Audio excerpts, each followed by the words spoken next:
کہانی نگری YouTube channel میں آپ سب کو خوش آمدید۔ میرا شوہر اکثر کام کے سلسلے میں گھر سے باہر رہا کرتا تھا۔ میں اپنے شوہر سے کہا کہ مجھے ایک نوکر کا بندوبست کر دیں۔ شوہر نے کہا کہ میری نظر میں ایک لڑکا ہے جو بہت اچھا ہے، میں اس کو صبح گھر بھیج دوں گا، وہ گھر کے کام کاج کر دے گا۔ میں خوش ہو گئی کہ اگلی صبح نوکر کام پر آ گیا۔ مجھے دیکھتے ہی وہ اپنا دل ہار بیٹھا اور مجھے نہیں پتا تھا کہ اس کا پہلا دن ہی میری زندگی تباہ کر دے گا۔ میں کمرے میں الٹا لیٹ کر موبائل چلا رہی تھی، وہ میرے کمرے میں آیا اور اس نے میرے ساتھ میرا نام نور ہے اور میں لاہور DHA فیز 1 میں رہتی ہوں۔ میرا شوہر ایک بہت بڑا بزنس مین تھا۔ شادی ہماری کو 5 سال ہو گئے تھے مگر ابھی تک اولاد نہ ہو سکی تھی۔ لاہور کے تمام مشہور ڈاکٹر سے بھی چیک اپ کروا لیا تھا لیکن ابھی تک ہم اولاد کی نعمت سے محروم تھے۔ میرے شوہر بھی مجھے بے پناہ محبت کرتے تھے۔ کئی بار میں نے ان سے کہا کہ آپ دوسری شادی کر لیں، شاید دوسری شادی سے ہی اولاد ہو جائے، لیکن وہ ہمیشہ یہی کہتے تھے کہ اگر اللہ نے ہمیں اولاد دینا ہوئی تو ہمیں ایسے ہی اولاد سے نواز دے گا، کیونکہ اس کے گھر میں دیر ہے اندھیر نہیں، لہٰذا دوسری شادی نہیں کرنی۔ اولاد نہ ہونے کی وجہ سے میں سارا دن گھر میں اکیلی بیٹھی رہتی تھی۔ شوہر کام کے سلسلے میں آفس چلے جایا کرتے تھے اور گھر کے کام کاج میں صبح 9-10 بجے تک مکمل کر لیا کرتی تھی۔ اس کے بعد شام تک کرنے کے لیے میرے پاس کچھ نہیں ہوتا تھا، جس کی وجہ سے مجھے بڑے کوفت ہوتے تھے اور دل یہی کرتا تھا کہ میرے پاس کوئی موجود ہو جس سے میں اپنے دل کی باتیں کر سکوں اور سکون پاؤں۔ لیکن آج کل کے چہل پہل کے دور میں اتنا آسان نہیں ہوتا کہ کوئی میسر ہو جس سے میں دل کی باتیں کر سکوں، کیونکہ ہر کوئی اپنے کام میں مصروف نظر آتا ہے۔ جس طرح میرے شوہر مصروف رہتے تھے، دن بدن میری خلوت نشینی تنگ کر رہی تھی اور یہ خواہش آخری حد تک پہنچ چکی تھی۔ لہٰذا میں نے یہ فیصلہ کر لیا تھا کہ آج جب شوہر آفس سے واپس آئیں گے تو میں اپنے شوہر سے بات کروں گی کہ مجھ سے یہ تنہائی برداشت نہیں ہوتی، یا تو پھر آپ تھوڑا ٹائم مجھے دیں گھر پر، یا پھر مجھے امی کے گھر چھوڑ دیں۔ میرے شوہر نے کہا کہ زندگی گزارنے کے لیے اکیلا پیار ہی کافی نہیں ہوتا، اس کے لیے پیسے کی بھی بہت زیادہ ضرورت پڑتی ہے تاکہ ضروریات کو پورا کیا جا سکے۔ میں نے شوہر کو جواب دے دیا تھا کہ پیسے کم بھی چلیں گے لیکن مجھے آپ کا وقت چاہیے۔ اس نے کہا کہ آپ کسی فضول بحث میں پڑ جاتی ہیں، جو کچھ بھی میں کر رہا ہوں آپ کے لیے ہی کر رہا ہوں، یا پھر اپنی اولاد کے لیے جو اللہ ہمیں نوازے گا تاکہ وہ اپنی زندگی اچھے سے بسر کر سکیں۔ میں نے اپنے شوہر سے کہہ دیا تھا کہ ہم لوگ اپنی زندگی کا سکون اس لیے برباد کر رہے ہیں جس کا ابھی وہ کوئی وجود ہی نہیں۔ یہ چاہیے کہ جو زندگی میسر ہے اس کو ہم خوشی خوشی بسر کریں۔ میری یہ بات سن کر میرا شوہر غصے سے اٹھ کر وہاں سے چلا گیا تھا اور جا کر کمرے میں لیٹ گیا۔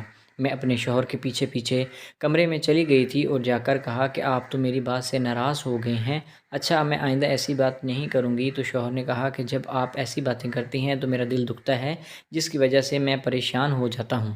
میں نے کہا کہ پھر آپ مجھے ایک گھر پر نوکرانی کا بندوبست کر دیں تاکہ وہ گھر کا کام کاج بھی دیکھ لے گی اور ساتھ میں اب میں اس سے باتیں بھی کر لیا کروں گی اور اس طرح میرا دل بہل جایا کرے گا۔ میرے شوہر نے کہا کہ یہ اچھا آئیڈیا ہے۔ میرے شوہر نے کچھ سوچنے کے بعد کہا کہ نوکرانی تو ذہن میں نہیں آ رہی، مگر ایک بہت ہی اچھا لڑکا ہے جو DHA کے قریبی ایک بستی میں رہتا ہے اور میں اسے اچھی طرح سے جانتا بھی ہوں، میں اسے فون کر دیتا ہوں، وہ صبح سے کام پر آ جائے گا۔ میں نے کہا کہ ٹھیک ہے۔ صبح 7 بجے وہ نوکر کام پر آ گیا تھا لیکن میرے شوہر تو صبح 6 بجے ہی کام پر جا چکے تھے۔ جب وہ گھر پر آیا تو میں نے اس کو سارا کام سمجھا دیا۔ جو اس نے سارا کام مکمل کر لیا تو ہم لوگ 2 گھنٹے بیٹھے باتیں کرتے رہے۔ وہ میری طرف بڑی ہی توجہ سے دیکھتے ہوئے میری باتیں سن رہا تھا۔ مجھے بھی اس کا یہ انداز بہت اچھا لگا تھا جو کہ دل لبھانے والا تھا۔ میں نے اس کو دوپہر کا کھانا بنانے کے لیے کہا اور وہ کھانا بنانے کے لیے کچن میں چلا گیا۔ تھوڑی ہی دیر کے بعد وہ میرے کمرے میں کھانا لے کر آ گیا جو کہ بہت ہی مزے کا اس نے بنایا ہوا تھا اور میں نے بہت مزے سے وہ کھانا کھایا اور تعریف کی، اور وہ میری تعریف سننے کے بعد بہت خوش ہوا۔ میں تو اس کو بچہ سمجھ رہی تھی لیکن شاید وہ میری تعریف کو کچھ اور ہی سمجھ رہا تھا اور مجھے یہ بالکل بھی اندازہ نہیں تھا کہ میری اس تعریف کا کوئی غلط مطلب لے لے گا۔ جب کام کاج مکمل ہو گیا تو میں نے اس کو گھر واپس بھیج دیا۔ پتہ نہیں رات اس نے کس طرح کی سوچوں میں گزاری ہوگی۔ صبح آتے ہی وہ میرے لیے ایک پھول لے آیا۔ میرا شوہر چونکہ 6 بجے ہی کام پر چلے جاتے ہیں اور یہ اسے پتہ تھا کہ میں گھر پر اکیلی ہوں، اور مجھے پھول لا کر دیا کہ میم صاحبہ یہ پھول آپ کے لیے لایا ہوں۔ جب میں نے اس کی باتیں سنی تو میں تو ہکا بکا رہ گئی تھی۔ خیر میں نے اس کو اپنی غلط فہمی سمجھ کر نظر انداز کر دیا تھا اور اس کے پھول کو پکڑا اور پکڑ کر کہا کہ جائیں آپ ناشتہ بنا کر لے آئیں۔ وہ جلدی سے کچن میں گیا اور میرے لیے ناشتہ بنا کر لے آیا تھا۔ اس کے بعد میں نے اس کو چائے بنانے کا کہا۔ وہ 5 منٹ کے بعد چائے کا کپ لے کر میرے سامنے حاضر ہو گیا تھا اور اس کے بعد پھر سے ہم لوگ بیٹھ کر باتیں کرتے رہے اور ڈھیر باتیں کی۔ باتیں کرتے کرتے مجھے غنودگی چھا گئی اور بہت تیزی سے میں نیند میں چلی گئی تھی اور مجھے ایسا لگ رہا تھا جیسے میں باتیں کرتے کرتے ہی گر جاؤں گی۔ میں نے نوکر سے کہا کہ ٹھیک ہے، تم ابھی باہر جا کر بیٹھو، میں تھوڑی دیر آرام کر لوں۔ میں اپنے کمرے میں آ کر لیٹ گئی تھی اور دروازہ بند کرنے کا مجھے بالکل بھی یاد نہ رہا تھا، کیونکہ جس قدر نیند کا غلبہ تھا میں بڑی مشکل سے چل کر اپنے کمرے تک آئی تھی۔ میں بیڈ پر لیٹتے ہی نیند کی آغوش میں جا چکی تھی۔ مجھے ایسا لگ رہا تھا کہ کوئی چیز میرے جسم کے اوپر ہلکی ہلکی سی حرکت کر رہی ہے، کیونکہ میں بہت زیادہ گہری نیند میں تھی، اس لیے اتنا زیادہ پتہ نہ چل سکا۔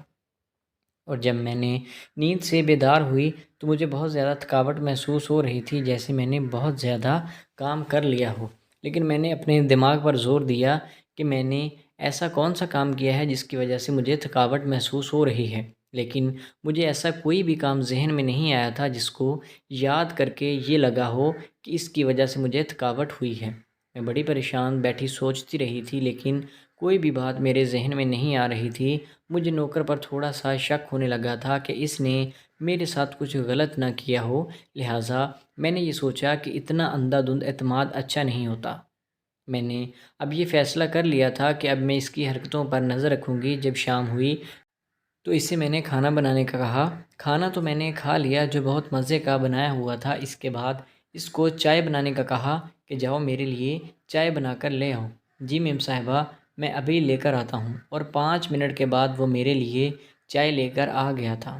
مجھے کیونکہ نوکر پر شک ہو چکا تھا، اس لیے میں نے اسے کچن میں ایک اور کام کے لیے بھیج دیا تھا اور پیچھے سے وہ چائے میں نے بیڈ کے نیچے چھپا دی تھی۔ جب وہ واپس آیا تو اس نے چائے کا کپ غائب دیکھا تو نوکر نے کہا کہ میم صاحب آپ نے چائے پی لی اور کپ کی مجھے ضرورت ہے، تم باہر جا کر بیٹھو۔ اور اس وقت تو وہ وہاں سے چلا گیا اور اس کی نیند کا ناٹک کر کے میں یہ سوچنے لگی تھی۔ تھوڑی ہی دیر کے بعد ہلکا سا دروازہ کھلنے کی آواز میرے کانوں میں آئی۔ میں نے تھوڑی سی آنکھ کھول کر دیکھا تو وہ نوکر دروازے سے اندر جھانک کر دیکھ رہا تھا کہ میں سو چکی ہوں یا ابھی جاگ رہی ہوں۔ جب اسے پکا یقین ہو گیا تو وہ کمرے میں داخل ہوا اور کمرے میں داخل ہونے کے بعد میرے ساتھ کچھ عجیب و غریب سی حرکتیں کرنے لگا تھا اور اتنی ہی دیر میں نے اپنی آنکھیں کھول دی اور ایک زوردار تھپڑ اس کے منہ پر رسید کیا اور اسے کہا کہ تمہیں شرم نہیں آتی یہ سب کرتے ہوئے؟ ہم نے تمہاری بھلائی کا سوچا ہے اور تم ہمیں ہی نوچنے کے لیے چل دیے ہو۔ میرے شوہر تم پر کس قدر اعتبار کرتے ہو اور تم اس کے گھر پر ڈاکہ ڈالنے چلے ہو۔ تمہاری غیرت بالکل مر چکی ہے۔ اس سے پہلے کہ میں پولیس کو بلاؤں تم یہاں سے ہمیشہ کے لیے دفع ہو جاؤ اور مجھے آئندہ کبھی تمہاری شکل بھی نظر نہیں آنی چاہیے، ورنہ میں تمام صورتحال سے اپنے شوہر کو آگاہ کر دوں گی اور وہ تمہیں پوری زندگی کے لیے جیل میں بھیج دیں گے اور تمہاری زندگی جیل میں ہی ختم ہو جائے گی۔ اس لیے تم فوراً سے پہلے یہاں سے دفع ہو جاؤ۔ اس نے کہا کہ میم صاحب مجھے معاف کر دیجیے گا، مجھ سے غلطی ہو گئی، میں آئندہ کبھی ایسی غلطی نہیں کروں گا اور میں یہاں سے چلا جاتا ہوں، لیکن آپ صاحب کو نہ بتائیے گا اور میں آئندہ کبھی آپ کو اپنی شکل تک بھی نہیں دکھاؤں گا۔ اس کے بعد وہ وہاں سے چلا گیا اور میں نے اپنے رب کا شکر ادا کیا کہ یا اللہ تیرا شکر ہے تو نے مجھے اس درندے سے اپنی حفاظت میں رکھا۔ شام کو جب میرے شوہر گھر پر آئے تو میں نے ان سے لیٹ کر خوب باتیں کی اور خوب روئے۔ وہ مجھ سے بار بار پوچھ رہے تھے کہ آخر تمہیں کیا ہوا ہے، لیکن میں نے انہیں کوئی بات نہ بتائی اور میں نے کہا کہ مجھے کسی نوکر کی ضرورت نہیں ہے۔ اس کے 1 سال بعد اللہ نے ہمیں اولاد جیسی نعمت سے نواز دیا جس کو حاصل کرنے کے بعد مجھے اب کسی بھی چیز کی کوئی کمی محسوس نہیں ہوتی اور میں اپنی زندگی اپنے شوہر کے ساتھ ہنسی خوشی گزار رہی ہوں۔